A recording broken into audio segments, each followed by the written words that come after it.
So I went online and looked it up, and they said the best thing to do would be to put some alcohol in the tank, let it sit, and then run it through the system until it comes out clean. Now on this one, this little gauge gizmo, which is also pulls the fuel out of the tank, looks like it's removable. There's some straight-headed screws on the top of here, and I'm guessing when they talk about siphoning gas out of a tank, they're probably talking about, you know, how some boats have a built-in tank and have a big old tank and stuff like that.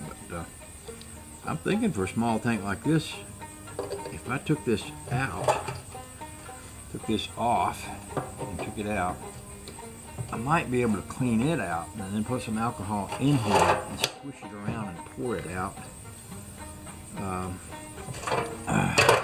I have a little drill-driven pump mechanism at home, but that's in Maine. I'm in Georgia, so I won't be using that.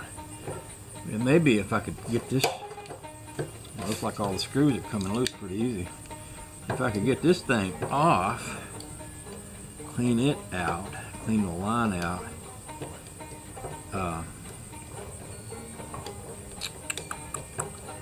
then I could put alcohol in there and let it soak and then pour it out and strain it and put some more back in it and stuff like that. I might be able to get this baby cleaned up. I'm going to go ahead and undo the screws on this part. And I'm guessing that threads right into the tank itself, and that wouldn't have a nut in there, because that would not seem to make sense. If it had nuts, it would fall out and get down in the tank there. Wouldn't seem to be sensible to me. Oh, let's just proceed along here at a fairly nominal pace. I might get me a chair. You know, I'm in my old age, I like to be kind of comfortable, and squatting down ain't good for my knees. I don't know if it's actually not good for my knees, but it don't feel good. Let's put it that way. And rather than using my Leatherman, I might proceed in a westwardly direction and get myself a real screwdriver.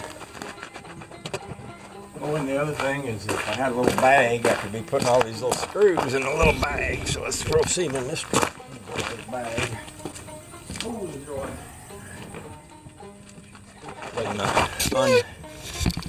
Uncock my Leatherman and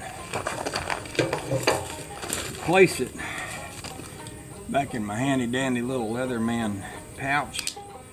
It's on my hip here. Oh, the joy. I might want to get me a better bag, but that one will do for the moment. And keep in mind, comfort is a major big deal in my old age here. I'll just point this in a westwardly direction. This tank is probably pretty oldish. I suspect it could date back to the 50s or 60s. I remember when it seemed like all the boat tanks looked about like this. I got 3 or 4 of these at home like this, and I got some more. I got a plastic one up there that last time I used it, it wasn't working too well.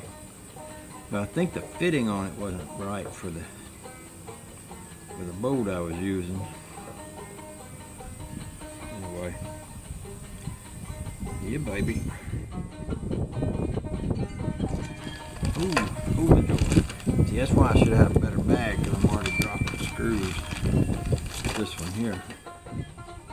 Now keep in mind, I'm sort of like an unguided missile doing this here, because I ain't never done one of these before, so I don't actually know what I'm talking about. Sometimes people watch YouTube videos, they're looking for somebody that knows what they're talking about to show them the way. And if you're that kind of person, and if that's your mission, you might want to go find a different guy to watch, because like I say, this is a learning experience. And we're going to learn together, but unless you're pretty patient, you might want to move on to somebody that already knows what I'm trying to do here. So, that came out okay. I reckon.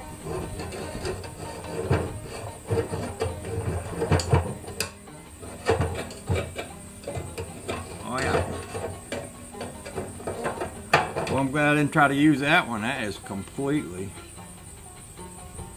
closed on the end. Maybe not. Maybe that's just a...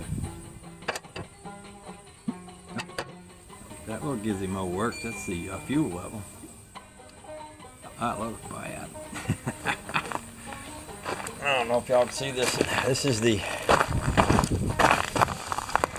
tip end of that thing, and it looks like it's completely encrusted in dirt. I wonder if you can buy a new tip to put on those, a new strainer thingy. I wonder if you could blow that one out, put some fuel through it, or take it off, or it might be a combination for this. I'll go get me a rag